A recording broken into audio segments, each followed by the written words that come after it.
The mahogany table shone under the muted glow, though the room itself felt ice-cold.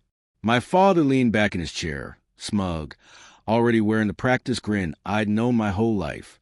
Beside him, my mother's pearl earring swayed as she leaned toward my sister, whispering something that made her laugh.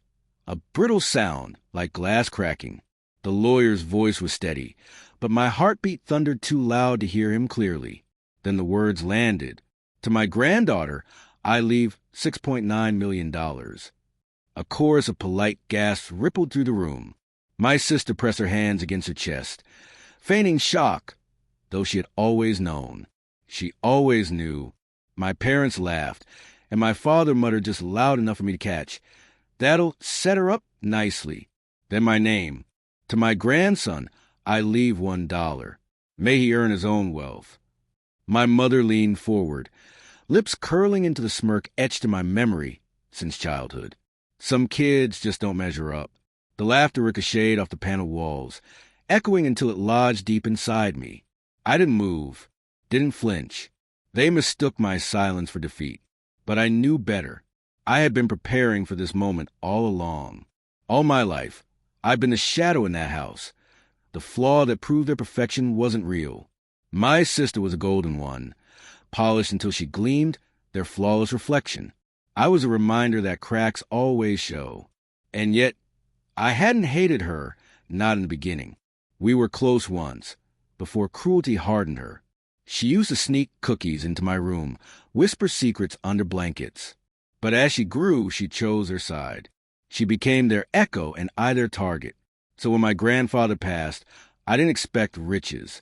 I expected silence. What I received instead was humiliation, or so they thought. It began small. My father bragging about his new control over the estate. My mother's sudden obsession with renovating the family home. New designers, new cars.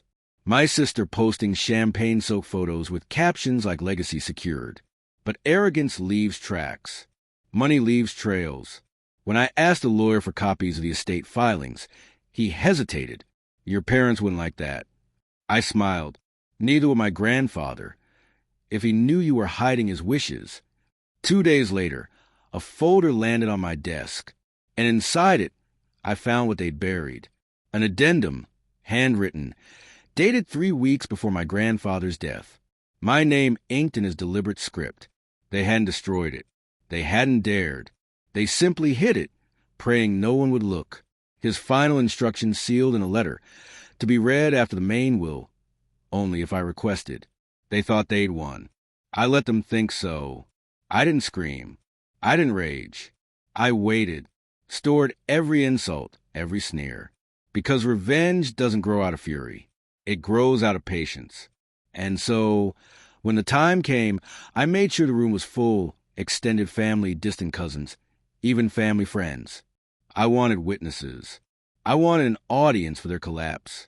I told the lawyer to read the letter only after my parents gloated, after they tore me down in front of everyone. The stage had to be perfect. At the reading, their arrogance was a spectacle. My father laughed too loud. My mother hissed worthless under her breath. My sister stroked her check like a crown. And then the lawyer cleared his throat. There is one final letter written by the late Mr. Reynolds addressed to his family. My mother stiffened. "What letter?" she demanded. The lawyer ignored her. He broke the seal. The room leaned forward. Through his voice, my grandfather spoke. "To my children, I leave nothing. You have already taken more than you ever gave. You measured life by wealth and forgot family." Gasps rippled through the crowd. To my granddaughter, I leave $6.9 million. Her world has been built on shallow praise, and I fear without money she would collapse. Consider this my final crutch for her vanity. My sister's smile faltered. And to my grandson, the lawyer paused. My mother's nails dug into the wood. To the one you mocked. To the one you tried to erase. I leave the true estate, the land, the businesses, the controlling shares. For he alone understood what it means to build, not take. He alone visited me without asking for money. He alone will carry my name with dignity. The silence that followed was volcanic. My mother's face drained pale. My father choked mid-laugh. My sister's checked quiver in her hands. I stayed still, expression blank. But inside, I could feel their empire shattering. No! My mother's voice split the air. This is fraud. He's lying.